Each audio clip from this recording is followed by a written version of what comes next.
नमस्कार दोस्तों, स्वागत है आपके अपने YouTube चैनल पे गोल स्टडी में आपका सभी का स्वागत है। मेरा नाम प्रकाश चंद शर्मा है और मैं आपको हिंदी पढ़ाऊँगा। आपके अभी इस हमारे चैनल पे सभी प्रकार के जो सब्जेक्ट हैं वो पढ़ाए जा रहे हैं। सभी प्रकार की कोचिंग, रीट, पटवारी, पुलिस, इसका आपको सिलेबस करवाया जा रहा है। निःशुल्क है और आपको पता है कि मैथ और रीजनिंग नरेंद्र सर द्वारा संचालित किया जा रहा है। और बात की जाए करंट जीके तो रौनक सर द्वारा संचालित किया जा रहा है। और बात की जाए भारतीय संविधान की कला और संस्कृति की बात की जाए तो शंभू सिंह जी द्वारा संचालित किया जा रहा है। और देखिएगा, आपकी लगातार जितनी भी क्लासें होगी हिंदी की वो लगातार आपकी चलती रहेगी और रीट का जितना भी सिलेबस है वो अपनी क्लासों के माध्यम से पूरा करेंगे। तो देखिए, आइए आप चलते हैं अपनी क्लासों की ओर। आज अपना पहला टॉपिक है और पहला टॉपिक की बात की जाए, पहला टॉपिक पढ़ेंगे अपन हिंदी का सामान्य परिचय की बात करेंगे कि हिंदी की शुरुआत कहाँ से मानी जाती है, किस प्रकार अपन हिंदी की बात है परंपरागत रूप से कहाँ से शुरुआत हुई है और कुछ सामान्य जानकारी की बात करेंगे आज। तो देखिएगा, आज अपना पहला टॉपिक है हिंदी वर्णमाला की बात करें या हिंदी सामान्य परिचय की बात करें। यहाँ से अपन स्टार्ट करते हैं। चलिएगा, देखिएगा, बात करें अपन, देखिएगा, शुरुआत करें हिंदी की। किसकी बात करें अपन? हिंदी की बात करें। देखिएगा, हिंदी जो शब्द है वो किस भाषा का शब्द है? देखिएगा, सबसे पहली बात की जाए हिंदी किस भाषा का शब्द है, तो पहला क्वेश्चन कई बार आ चुका है, हिंदी किस भाषा का शब्द है। तो बिल्कुल इम्पोर्टेंट है, सभी प्रतियोगिता परीक्षाओं में ये पूछा गया है और सर्वाधिक बार पूछा गया क्वेश्चन यही है कि हिंदी किस भाषा का शब्द है। तो ध्यान रखिएगा, हिंदी फारसी भाषा का शब्द है। किस भाषा का शब्द है? फारसी भाषा का शब्द है। हिंदी फारसी भाषा का क्या हो गया? शब्द है। अब देखो, हिंदी फारसी भाषा का शब्द क्यों है? हिंदी का क्यों नहीं है? हिंदी का क्यों नहीं है? तो देखिएगा, बात की जाए ये हिंदी का क्यों नहीं है, बात किया जाए तो प्राचीन समय की बात करते हैं। प्राचीन समय में एक भारत था, सबको पता है। प्राचीन समय भारत की बात की जाए कि प्राचीन समय की बात करें, प्राचीन समय में ये भारत का आपने नक्शा देखा होगा। तो प्राचीन समय नदी थी, उसका नाम था, एक नदी थी, उसका नाम था सिंधु घाटी नदी या सिंधु नदी थी। उस सिंधु नदी को अपन कहते थे सिंधु घाटी सभ्यता कहते थे। तो ये सिंधु नदी के लोग, आर्यावर्त नाम के लोग निवास करते थे। इस सिंधु क्षेत्र की बात की जाए या ईरानियों का आक्रमण होता है। किसका आक्रमण होता है? ईरानी लोगों का आक्रमण होता है। ईरानी लोग क्या करते हैं? ईरानी लोग स की जो ध्वनि है, ये जो स्व की ध्वनि उसको क्या बोलते थे? है कहते थे। क्या कहते थे? है कहते थे। और इसी प्रकार द की ध्वनि को क्या कहते थे? द कहते थे। तो सिंधु की जगह देखिए क्या पड़ गया, ये सिंधु प्रदेश था, सिंधु प्रदेश की जगह क्या बन गया? हिंदू प्रदेश बन गया। क्या बन गया? हिंदू प्रदेश। यानी सिंधु प्रदेश भी कह सकते हैं, सिंधु सभ्यता कह सकते हैं। तो ये सिंधु प्रदेश जो शब्द था या सिंधु जो शब्द था वो क्या बन गया था? हिंदू प्रदेश बन गया था। और यानी स को वह लोग, ईरानी लोग है बोलते थे और ध को क्या बोलते? द बोलते थे। तो सिंधु जो सभ्यता थी या सिंधु जो प्रदेश था वो धीरे धीरे कौन सा प्रदेश के नाम से जाने लगा? हिंदू के नाम से, यानी हिंदू प्रदेश के नाम से जाने लगा। और वर्तमान की बात की जाए, इस हिंदू से क्या बन गया है? हिंदुस्तान बन गया है। तो देख कैसे बना, सिंधु का हिंदू बना और हिंदी का क्या बन गया? हिंदवी। क्या बन गया? हिंदवी। और हिंदवी का क्या बना? हिंदी बना। क्या बना? हिंदी। इसका मतलब हिंदी शब्द किस प्रकार आया है? तो लोग, जो ईरानी जो लोग थे वो सिंधु प्रदेश को कहते थे हिंदू प्रदेश। हिंदू यानी हिंदू शब्द आया और हिंदू प्रदेश की बात की जाए, हिंदू से बना है हिंदवी और हिंदवी से क्या बना? हिंदी। अतः ये जो हिंदी है वो किस भाषा का शब्द है? फारसी भाषा का शब्द है। और ये हिंदी शब्द के साथ साथ ही हिंदी शब्द भी फारसी है, हिंदी तो फारसी है ही है। ये हिंदुस्तान में जो हिंदू शब्द है, इस प्रकार का ये हिंदू शब्द, ये भी कौन सा है? हिंदू शब्द फारसी है। और बात की जाए हिंदुस्तान, किसकी बात की जाए? हिंदुस्तान भी कौन सा शब्द रहेगा? फारसी शब्द रहेगा। यानी हिंदी, हिंदू, हिंदुस्तान। क्या बात कर रहा हूँ मैं? यहाँ देखिएगा, हिंदी, हिंदू और हिंदुस्तान, ये तीनों शब्द किस भाषा के हैं? तो तीनों शब्द बात की जाए, ये तीनों शब्द फारसी भाषा के हैं। किस भाषा के हैं? फारसी भाषा के हैं। फारसी भाषा को देखिए, ईरानी की भाषा थी। ईरानी लोगों की भाषा थी, इसलिए इसको ईरानी भाषा भी कहते हैं। क्या कहते हैं इसको? ईरानी भाषा भी कहते हैं। और बात की जाए ईरानी भाषा की बात की जाए तो पारसी को कई बार पारसी भाषा भी कह देते हैं। क्या कह देते हैं? पारसी। मूलतः आपको कोई प्रश्न जो पूछा गया है वो केवल फारसी भाषा का ही पूछा गया है। फारसी भाषा ये आपको दे दे, ईरानी दे दे तो ईरानी भी ठीक है कि ईरान लोग ही थे वो, और पारसी भी इसका कह सकते हैं, फारसी का पारसी भी बनता है। इस प्रकार की बात की जाए तो मूलतः आपको क्या ध्यान रखना है, हिंदी में क्या ध्यान रखना है, हिंदी शब्द किस भाषा का? हिंदी शब्द फारसी भाषा का शब्द है। और ये भी ध्यान में रखना है कि हिंदी, हिंदू, हिंदुस्तान तीनों शब्द किस भाषा के हैं? तो तीनों शब्द किस भाषा के हैं? फारसी भाषा के हैं। तो हिंदी, हिंदू, हिंदुस्तान भी फारसी भाषा का शब्द है। आगे देखिएगा, हिंदी फारसी भाषा का शब्द पूछा गया। सेकंड ग्रेड 2016 में ये भी पूछा गया कि उर्दू किस भाषा का शब्द है, ये भी पूछा गया है। तो देखिएगा यहाँ उर्दू की बात की जाए तो उर्दू किस भाषा का शब्द है? उर्दू तुर्की भाषा का शब्द है। किस भाषा का शब्द है? ध्यान रखिएगा, उर्दू तुर्की भाषा का शब्द है और हिंदी किस भाषा शब्द है? फारसी भाषा का शब्द है। क्यों पढ़ा आपको पता लग ही गया होगा। सिंधु प्रदेश पे ईरानी आक्रमण हुआ था, सिंधु प्रदेश से क्या बन गया? हिंदू प्रदेश, हिंदू प्रदेश से हिंदुस्तान बना, हिंदुस्तान की बोली हिंदवी बनी और हिंदवी से क्या बना? हिंदी बना। इसलिए हिंदी किस भाषा का शब्द हो गया? फारसी भाषा का शब्द हो गया। आगे देखिएगा, हिंदी फारसी भाषा का शब्द हो गया। अब मेन चीज़, दूसरी बात की चर्चा करें, हिंदी की मेन चीज़ यहाँ आती है, हिंदी की लिपि कौन सी है? क्या बात करें अपन? लिपि। कई बार पूछा गया प्रश्न है कि हिंदी की लिपि कौन सी है? लिपि दृश्य चिन्हों को कहते हैं और भाषा श्रव्य होती है, इसलिए वो श्रव्य का अर्थ देती है। तो भाषा श्रव्य होती है जबकि लिपि हमेशा दृश्य होती है। तो देखिएगा, लिपि यानी दृश्य चिन्हों कहते हैं। हिंदी की लिपि कौन सी है? सबको पता है हिंदी की लिपि कौन सी है। एक है, उसका नाम क्या है? देवनागरी। कौन सी नाम है? देवनागरी। देवनागरी। हिंदी की लिपि की बात की जाए तो हिंदी की लिपि होती है देवनागरी। अब ये बड़ा महत्वपूर्ण है कि ये देवनागरी लिपि ही नाम क्यों रखा गया, ये भी एक बात आती है, देवनागरी लिपि ही क्यों रखा गया। तो इसके भी कई बार स्रोत मिलते हैं। किस प्रकार के इतिहास में बताया है कि कुछ लोग ये कहते हैं, इतिहासकार ये कहते हैं कि प्राचीन समय की बात है, प्राचीन समय में इस प्रकार की आकृति थी, इस प्रकार की आकृति थी, उसमें कुछ प्रकार के, इस आकृति को अपन देवाकृति कहते हैं। ये देव की तरह ही है, देव के मंदिर की तरह आकृति है, देवाकृति कहते हैं। उसमें कुछ चिन्ह लिखे हुए मिले थे, उस चिन्हों के आधार पर कहते थे कि भाई कौन सी लिपि का नाम हो गया? देवनागरी से मैच खाती थी, इसलिए इसको देवनागरी नाम लिख दिया। या कुछ कहते हैं कि गुजरात में एक जाति है नागा ब्राह्मण। क्या है? एक गुजरात में एक जाति है नागा ब्राह्मण। और नागा ब्राह्मण की बात की जाए, नागा ब्राह्मण की बोली का नाम क्या है? नागरी है। क्या है? नागरी है। नागा ब्राह्मण की बात की, गुजरात में एक जाति है, उसका नाम है नागा ब्राह्मण है। और नागा ब्राह्मणों की बोली को क्या कहा जाता है? नागरी कहा जाता है। क्या कहा जाता है? नागरी कहा जाता है। तो वही बात, नागरी कहा जाता है। और बात की जाए, देखिएगा, ब्राह्मण हमेशा पृथ्वी का भूदेव होता है। क्या होता है? भूमि का जो देवता है वो भूदेव है। भूदेव बोले तो ब्राह्मण का ही पर्यायवाची शब्द है। तो इस प्रकार इसका नाम क्या रखा गया? देवनागरी नाम रखा गया। तो आपको मेन तक क्या ध्यान रखना है कि लिपि कौन सी है? देवनागरी। इतनी सी बात आपको याद रखनी है। अब देखिएगा, देवनागरी लिपि किशोर से किशोर लिखी जाती है। ये मेन इंपॉर्टेंट बिंदु है, किशोर से किशोर लिखी जाती है। तो देखिएगा, हमेशा जो लिखी जाती है वो देवनागरी लिखी जाएगी, बाएं से दाएं ओर लिखी जाती है। तो मैं लिख रहा हूँ यहाँ, बाएं से किशोर लिखी जाएगी, बाएं से दाईं ओर लिखी जाती है, बाएं से दाईं ओर लिखी जाती है। तो देखिएगा, आगे बात कीजिए, अपने पास एक शब्द आया है, आपने गौर किया हो तो एक शब्द आया अपने पास, उस शब्द की चर्चा करें तो एक शब्द आया है और। क्या शब्द आया है? और आया है।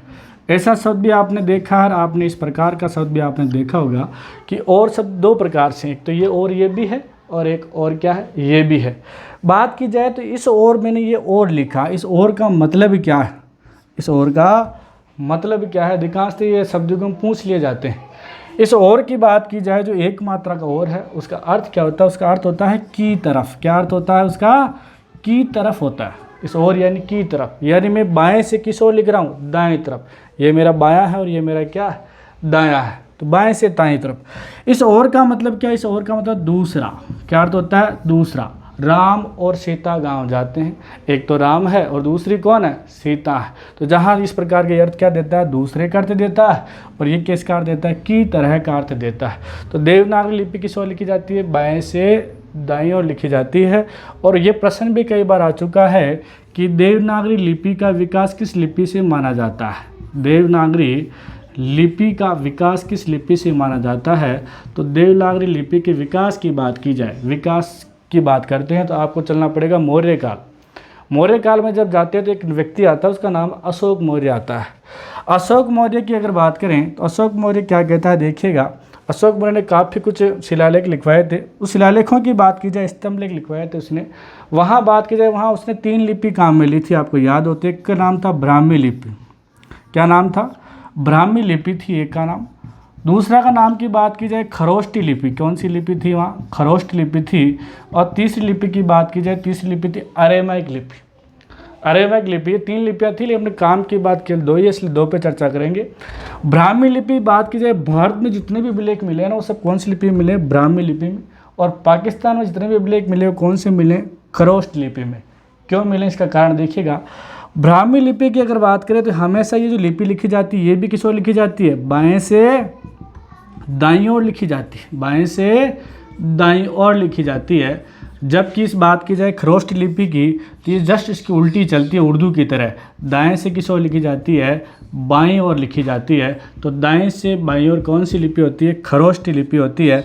जबकि देवनागरी लिपि की जो समान लिपि कौन सी होती है, वो कौन सी लिपि मानी जाती है? ब्राह्मी लिपि मानी जाती है। अतः इस देवनागरी लिपि के विकास की बात करें तो ये विकास किससे माना जा रहा है? ब्राह्मी लिपि से माना जा रहा है। विकास किस लिपि से हो गया? ब्राह्मी लिपि से। ये बात आपको ध्यान में रखनी है। आगे देखिएगा, इसके बाद अपन आगे चलें तो एक चीज़ आती है, देखिएगा। यहाँ बात की जाए लिपि होगी अपनी देवनागरी, किस ओर लिखी जाती है? बाएं से दाएं ओर। एक महत्वपूर्ण प्रश्न आता है जो हर बार आता है कि बात की जाए कि हिंदी दिवस कब मनाते हैं। कई बार पूछा गया प्रश्न है कि हिंदी दिवस की बात की जाए कि हिंदी दिवस कब मनाते हैं। अब हिंदी दिवस की बात की जाए कब मनाते हैं, तो हिंदी दिवस की चर्चा कर लेते हैं। हिंदी दिवस की अगर अपन बात करें तो हिंदी दिवस का ये देखिएगा, हिंदी दिवस की बात करें तो ये आता है 14 सितंबर। कब आता है? हिंदी दिवस मनाया जाता है 14 सितंबर। 14 सितंबर को हिंदी दिवस मनाया जाता है। क्यों, क्या कारण है? भाई हिंदी दिवस तो मना लेते हैं, 14 सितंबर को हिंदी दिवस आता है। कई बार जीके के प्रश्नों में काफ़ी बार पूछा गया प्रश्न है कि हिंदी दिवस कब आता है, तो हिंदी दिवस आता है 14 सितंबर। क्यों, कारण क्या है इसका? कारण क्या है इसमें देखिएगा। अगर बात की जाए, कहते हैं 1949 में हिंदी दिवस की बात की जाए, इसे हिंदी को राजभाषा का दर्जा दिया था। किसका दर्जा मिला था? हिंदी को 14 सितंबर 1949 को हिंदी को राजभाषा का दर्जा मिला था। इस राजभाषा के दर्जा प्राप्त करने के कारण इस 14 सितंबर को क्या मनाते बताओ? हिंदी दिवस मनाया जाता है। तो आपको एक डेट याद रखनी है। कई बार प्रतियोगिता परीक्षा में पूछा गया है कि हिंदी दिवस कब मनाते हैं, तो आपको याद रखना है कि 14 सितंबर को कौन सा दिवस मनाते हैं? हिंदी दिवस मनाते हैं। कई बार ये भी आ जाएगा, आपको ये भी ध्यान में रखना है कि राजस्थानी भाषा दिवस कब मनाते हैं, ऐसा भी प्रश्न आ जाए। राजस्थानी भाषा दिवस कब मनाते हैं तो ये भी ध्यान रखिएगा। एक दूसरा महत्वपूर्ण तथ्य है राजस्थानी। कौन सी बात की जाए? राजस्थानी भाषा दिवस की बात की जाए तो राजस्थानी भाषा दिवस मनाया जाता है 21 फरवरी को। कब मनाया जाता है? 21 फरवरी को मनाया जाता है। तो राजस्थानी भाषा दिवस की बात करें तो ये मनाया जाएगा, कब मनाया जाएगा? 21 फरवरी को। लेकिन अभी महत्वपूर्ण काम अपना हिंदी का, इसलिए हिंदी दिवस याद रखिएगा। 14 सितंबर 1949 का है। हिंदी को किसका दर्जा मिला था? राजभाषा का दर्जा मिला था। अतः हिंदी भारत की क्या है? राजभाषा। प्रश्न आ जाए, हिंदी भारत की है राजभाषा है, राष्ट्रभाषा है, मातृभाषा है? देखिएगा, भाषाएं 3 होती हैं। भाषाएं कितनी होती है? 3 भाषाएं होती है। 3 भाषा की बात करूँ तो सबको पता है, एक तो होती है राष्ट्रभाषा। कौन सी भाषा होती है? राष्ट्रभाषा होती है, राष्ट्रभाषा होती है। दूसरी भाषा की बात की जाए, राष्ट्रभाषा के बाद दूसरी भाषा होती है राजभाषा होती है। कौन सी भाषा होती है? राजभाषा होती है। और तीसरी भाषा की बात की जाए, मातृभाषा होती है। कौन सी भाषा होती है? 3 भाषाएं होती है, राष्ट्रभाषा, राजभाषा और बात की जाए तीसरी भाषा का नाम लें तो तीसरी भाषा कौन सी होती है? मातृभाषा होती है। कौन सी भाषा होती है? मातृभाषा। इनमें अंतर क्या है? मोटे तौर पे क्या अंतर देखिएगा। राष्ट्रभाषा की बात की जाए, राजभाषा की बात करें या मातृभाषा की बात करें, देखिए राष्ट्रभाषा में देखिए पूरे भारत के द्वारा जो भाषा बोली जाए उसे क्या कहते हैं? राष्ट्र। अधिकांश लोगों के द्वारा भाषा बोली जाए तो उसे क्या कहते हैं? राष्ट्रभाषा कहते हैं। लेकिन भारत में फिलहाल बात की जाए, भारत में अभी हिंदी को राष्ट्रभाषा का दर्जा प्राप्त नहीं है। हालांकि विश्व की बात की जाए, विश्व स्तरीय बात की जाए, विश्व स्तरीय में बात की जाए तो चीन की एक बोली आती है, उसका नाम है, कौन सी भाषा होती है? चीन की एक बोली है, अभी मुझे नाम याद नहीं आ रहा, लेकिन वो अब 2nd स्थान पे है, शायद इंडो है, क्या नाम है। तो चीन की बोली को पीछे पछाड़ दिया। अभी भारत में बात की जाए, विश्व में बात की जाए कि विश्व में सर्वाधिक बोले जाने वाली जो भाषा है वो कौन सी है? हिंदी है। अतः विश्व की बात की जाए तो विश्व में अभी कौन सी हिंदी क्या है? अभी विश्व की बात करें हिंदी में सर्वाधिक लोगों के द्वारा बोली जाने वाली भाषा कौन सी है? तो अभी वर्तमान की बात की जाए, लेख आया था अखबार में, उस लेख के हिसाब से अभी विश्व में जो बोली जाने वाली जो भाषाएँ हैं, काफ़ी लोग काफ़ी देश हिंदी बोलते हैं। और उसकी बात की जाए तो अभी प्रथम स्थान पर विश्व में हिंदी ने प्राप्त कर रखा है, और चीन की जो भाषा है वो सेकंड स्थान पे है। तो उसकी बात करेंगे तो सेकंड स्थान पे, लेकिन अभी भारत की कोई राष्ट्रभाषा नहीं है, क्योंकि भारत में अभी भी बात की जाए अलग अलग प्रकार की भाषाएं बोली जाती है। तो इस प्रकार के संपूर्ण जो राज्य हैं उसमें अभी भी फिलहाल 100% रूप से राष्ट्रभाषा हिंदी का उपयोग नहीं किया जा रहा है, इसलिए ये आपकी राष्ट्रभाषा भी है ही नहीं भारत की। राजभाषा की बात की जाए, राजभाषा किसे कहते हैं? संविधान के द्वारा जिनका उल्लेख किया गया है, संविधान में जिस भाषा का उल्लेख किया गया है उसको क्या कहते हैं? राजभाषा कहते हैं। और राजभाषा की बात की जाए तो आपको पता है कि अनुसूची 8 में संविधान की 22 भाषाओं को मान्यता दे रखी है, उसमें से एक जो भाषा है उसमें हिंदी का नाम भी है, इसलिए हिंदी क्या है? अपनी राजभाषा है। एक बात की जाए मातृभाषा क्या है? मातृभाषा वह है जो परिवार के द्वारा बोली जाए या परिवार या माँ के द्वारा बोली जाती है, वो भाषा क्या कहलाती है? मातृभाषा कहलाती है। या अपने जहाँ अपन रहते हैं उस बात की जाए, रहते समय जो मोहल्ले की भाषा होती है, गांव की भाषा भी अपन कह सकते हैं, एक तरह का वो भी एक परिवार है। तो वो जो भाषा बोली जाती है वो कौन सी भाषा बोली जाती है? मातृभाषा बोली जाती है। मातृभाषा एक छोटी सी परिभाषा की बात की जाए, मातृभाषा का अर्थ समझने के लिए क्या बात करें? देखिए, जिस भाषा में आपको सपने आते हैं, देखो सपने देखने का अधिकार सभी को है, अनपढ़ व्यक्ति भी देखते हैं, पढ़े लिखे भी देखते हैं, लेकिन देखते सब अपनी भाषाओं में। यहाँ हल्का सा अर्थ यह है कि जिस भाषा में आपको सपने आते हैं ना वो भाषा आपकी मातृभाषा है। कैसे? कभी आपको सपने अंग्रेजी में आते हैं क्या? कभी यहाँ रहने वाले की बात की जाए, मूलत राजस्थान के, अंग्रेजी में कभी सपने नहीं आते। क्यों नहीं आते? क्योंकि वो अपनी मातृभाषा नहीं है। कोई लोग मारवाड़ी बोलते हैं तो सपने भी मारवाड़ी में आते हैं, तू कड़े गयो छे, तो वो सपने में भी क्या आएगा? तू कड़े गयो छे। इस प्रकार की बात है। प्योरतः हिंदी सपने नहीं आते, कि हिंदी बोलते नहीं, अपन मिक्स बोलते हैं, अधिकांश तो लोग मिक्स में सपने आते हैं। वो यानी जिस भाषा में आपको सपने आते हैं वो भाषा कौन सी रहेगी? आपकी मातृभाषा। और साधारण सी बात की जाए, परिवार और माँ के द्वारा बोले जाने वाली भाषा क्या कहलाती है? मातृभाषा कहलाती है। तो हिंदी यहाँ ध्यान रखिएगा, मेन बिंदु जो ध्यान, वो मेन बिंदु पर आपका ध्यान केंद्रित करना है। अभी फिलहाल यहाँ ध्यान केंद्रित करना है कि बात की जाए कि भारत की जो हिंदी है वो क्या है? भारत की राजभाषा है। कौन सी भाषा है? राजभाषा। लेकिन अनुच्छेद में दर्जा प्राप्त होना है, तो कौन से अनुच्छेद में हिंदी को राजभाषा का दर्जा दिया गया? ये प्रश्न काफ़ी बार पूछा गया है। तो यहाँ स्टार्ट करते, देखिएगा अनुच्छेद की बात कर रहा हूँ मैं, अनुच्छेद 343(1), अनुच्छेद 343(1) की बात की जाए, अनुच्छेद 343(1) की बात करें तो अनुच्छेद 343(1) में हिंदी को क्या दर्जा दिया गया है? राजभाषा का दर्जा दिया गया है। अनुच्छेद 343(1) में हिंदी को क्या प्राप्त है? हिंदी को राजभाषा का दर्जा प्राप्त है। हिंदी को राजभाषा का क्या दिया गया है? दर्जा दिया गया है। किस अनुच्छेद में दिया गया है? अनुच्छेद 343(1) में दिया गया है। पटवारी में पूछा गया प्रश्न है, रिट में भी आया हुआ प्रश्न है। तो ध्यान रखिएगा, 343(1) में हिंदी भारत की राजभाषा होगी और लिपि क्या होगी? देवनागरी होगी। ये बात भी इसमें कही गई है कि इसी अनुच्छेद में एक शब्द और दे दिया गया है कि लिपि क्या होगी? देवनागरी होगी। साहब ये बात भी आपको ध्यान में रखनी है। फिर बात आएगी, कई बार प्रश्न पूछा गया है कि राजभाषा संबंधी प्रावधान कहाँ से कहाँ तक है, तो ये भी आप ध्यान रखिएगा। राजभाषा संबंधी प्रावधान, एक शब्द लिख रहा हूँ मैं, यानी मैं सीधा लिख रहा हूँ। जैसे कि बात की जाए भाग 17, क्या लिख रहा हूँ मैं? देखिएगा, भाग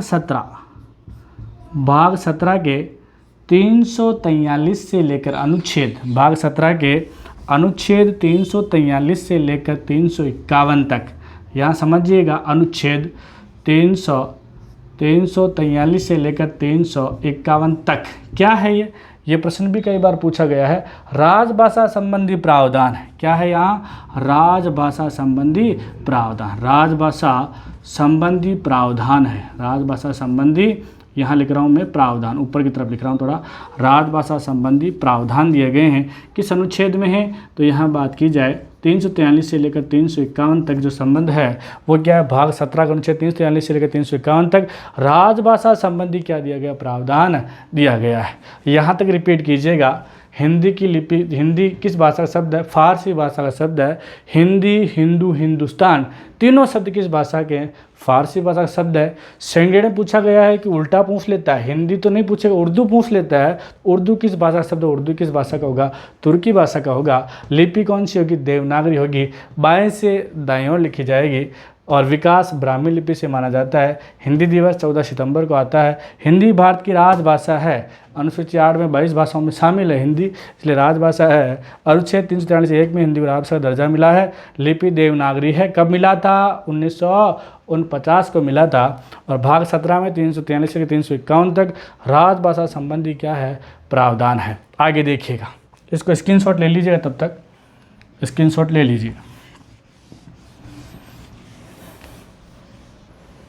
स्क्रीनशॉट ले लीजिएगा, फिर अपन आगे चर्चा करते हैं। हाँ बच्चों, आपने स्क्रीनशॉट ले लिया होगा। चलिए अपन आगे इसके बाद और चर्चा करते हैं। देखिएगा, यहाँ तक मैं मिटा रहा हूँ। कई बार प्रश्न इस प्रकार पूछा जाता है कि कई बार जीके में पूछा गया प्रश्न है कि हिंदी का प्रथम समाचार पत्र कौन सा है? यहाँ भी चर्चा कर लेते हैं। देखिएगा, ऐसा प्रश्न भी कई बार आ जाए कि हिंदी का प्रथम समाचार पत्र है, यहाँ लिख रहा हूँ मैं। देखिएगा, ऐसा प्रश्न भी आ जाए, हिंदी का प्रथम समाचार पत्र, हिंदी का प्रथम समाचार पत्र। ये कई बार एग्जाम में पूछा गया प्रश्न है कि हिंदी का प्रथम समाचार पत्र की बात करें तो कौन सा होगा? उद्दंत मार्तंड। कौन सा होगा? उद्दंत मार्तंड है। कब लिखा गया था? 1826 में। ये भी थोड़ा सा याद रखिएगा, 1826 ईस्वी की बात कर रहे हैं अपन। रचयिता कौन है? पंडित जुगल किशोर। ये भी याद रखिएगा, पंडित जुगल किशोर। तो कई बार पूछ लिया जाता है कि ये साप्ताहिक रूप में कई बार पूछा गया प्रश्न। जीके के हिसाब से भी ध्यान में रखिएगा कि हिंदी का प्रथम समाचार पत्र कौन सा है? उद्दंत मार्तंड। कब लिखा गया था? 1826 में लिखा। किस लिखा था? पंडित जुगल किशोर चतुर्वेदी ने, जुगल किशोर ने लिखा था। आगे देखिएगा, आगे मेन जानकारी क्या है कि हिंदी की उत्पत्ति मानी जाती है। क्या मानी जाती है? कि हिंदी की उत्पत्ति किस अपभ्रंश से मानी जाती है? तो हिंदी की उत्पत्ति मानी जाती है, ध्यान रखिएगा, शौरसेनी अपभ्रंश। क्या ध्यान रखिएगा? शौरसेनी अपभ्रंश। हिंदी की उत्पत्ति मानी जाती है शौरसेनी अपभ्रंश से मानी जाती है। हिंदी की उत्पत्ति शौरसेनी अपभ्रंश से मानी जाती है। अब देखिए, हिंदी की उत्पत्ति की बात की जाए तो किससे मानी जा रही है? शौरसेनी अपभ्रंश से मानी जा रही है। अब यहाँ बात की जाए किस प्रकार की बात करें, सबसे पहले उत्पत्ति की बात करें, सबसे पहले चलती थी संस्कृत। क्या चलती थी? संस्कृत। देखिएगा, भाषा चिर समय बाद परिवर्तनशील है, तो भाषा में अनेक प्रकार के परिवर्तन जो है वो हुए हैं। उस परिवर्तन के आधार की बात की जाए, सबसे पहले संस्कृत। संस्कृत भी 2 प्रकार की चलती थी। कितने प्रकार की थी? 2। पहले चलती थी वैदिक संस्कृत। कौन सी चलती थी? वैदिक संस्कृत। कौन संस्कृत थी? वैदिक संस्कृत थी। और फिर इसके बाद आई थी कौन सी संस्कृत आई? लौकिक संस्कृत। कौन सी संस्कृत आई थी? लौकिक संस्कृत। 2 संस्कृत की बात की जाए, वैदिक संस्कृत हो गई, लौकिक संस्कृत हो गई। इसके बाद की बात की जाए, सबसे पहले वैदिक, फिर लौकिक, फिर बात है पाली। कौन सी भाषा आई थी? पाली भाषा। पाली के बाद की बात आई कौन सी भाषा है? प्राकृत भाषा। और प्राकृत की बात है कौन सी भाषा? अपभ्रंश भाषा। कौन सी भाषा आई? अपभ्रंश भाषा। अपभ्रंश भाषा में कौन सी भाषा हुई थी? शौरसेनी। कौन सी भाषा की बात की जाए? शौरसेनी अपभ्रंश आया था। और शौरसेनी भाषा से किसकी उत्पत्ति मानी जाती है? हिंदी की उत्पत्ति मानी जाती है। यहाँ देखिएगा, वैदिक संस्कृत के बाद लौकिक संस्कृत। वैदिक संस्कृति के समय की बात की जाए तो समय है इसका 1500 ईसा पूर्व से 1000 ईसा पूर्व। क्या हो गया? 1500 ईसा पूर्व से 1000 ईसा पूर्व। इसके बाद आई थी लौकिक संस्कृत 1000 ईसा पूर्व से, और बात की जाए 500 ईसा पूर्व। कौन सा ईसा पूर्व आता है? 500 ईसा पूर्व आता है। पाली की बात की जाए और प्राकृत की बात की जाए, ये प्राकृत जो हो जैन धर्म की भाषा है। कौन से धर्म की भाषा है? जैन धर्म। जितने भी ग्रंथ लिखे हों पाली भाषा में, इसके प्राकृत भाषा में लिखे हैं। पाली भाषा में जो ग्रंथ लिखे गए बौद्ध धर्म के ग्रंथ है। किसके ग्रंथ है? बौद्ध धर्म के ग्रंथ लिखे गए हैं। और वैदिक भाषा के जितने भी वेद रचे गए हैं तो वो किस भाषा में लिखे गए हैं? वैदिक में। और रामायण और महाभारत की बात की जाए कौन सी संस्कृत में है? तो लौकिक संस्कृत में लिखे गए हैं। आपको केवल ध्यान में रखना है क्या मेन जो बात है, ये बात की जाए पाली की बात की जाए तो पाली होगी आपकी 500 ईसा पूर्व से 1 ईस्वी। क्या हो जाएगी? 1 ईस्वी हो जाएगी। और ये प्राकृत की बात की जाए 1 ईस्वी से कौन सी हो जाएगी? 500 ईस्वी हो जाएगी। ठीक है, और यहाँ बात की जाए अपभ्रंश की बात की जाए तो बनेगा 500 ईस्वी से, 500 ईस्वी से कौन से ईस्वी तक हो जाएगा, 1000 ईस्वी तक की बात हो जाएगी। और 1000 के लगभग 50 या 1100 की बात की जाए तो वहाँ किसकी उत्पत्ति है, शौरसेनी। शौरसेनी से बात की जाए क्या हो रहा है, हिंदी की उत्पत्ति मानी जाती है। यानी वर्तमान हिंदी की उत्पत्ति की बात की जाए 1000 ईस्वी बाद आपकी हिंदी प्रारंभ हो जाती है। शौरसेनी से शाखाओं से काफ़ी सारी शाखा निकली, तो उसमें एक शाखा नाम क्या है, हिंदी भी है। तो शौरसेनी की उत्पत्ति किससे मानी जाती है, हिंदी से मानी जाती है। अतः हिंदी की उत्पत्ति कौन से अपभ्रंश से मानी जाती है, शौरसेनी अपभ्रंश से मानी जाती है। ये आप जी की दृष्टि थोड़ा ध्यान में रखिएगा। बात की जाए क्रम की तो अपन बात कर ली थी, सबसे पहले वैदिक संस्कृति, फिर लौकिक आई थी, फिर पाली आई थी, प्राकृत आई थी, फिर अपभ्रंश आई थी। अपभ्रंश से शौरसेनी निकली और शौरसेनी से किसकी उत्पत्ति मानी जाती है, हिंदी की उत्पत्ति मानी जाती है। तो मूलतः आपका प्रश्न क्या याद रखना है, हिंदी की उत्पत्ति कौन से अपभ्रंश से मानी जाती है, शौरसेनी अपभ्रंश से मानी जाती है। जब तक स्क्रीनशॉट ले लीजिएगा, इसके बाद अपन फिर आगे जानकारी लेते हैं। चलिए दोस्तों, आपने स्क्रीनशॉट ले लिया होगा। अब देखिएगा, स्क्रीनशॉट ले लिया है। अब आज के लिए अपन इतना ही पढ़ेंगे। आप इस ये चैनल है, आपका अपना चैनल है, इसको लाइक कीजिएगा, इसको शेयर कीजिएगा, इसको फॉरवर्ड कीजिएगा।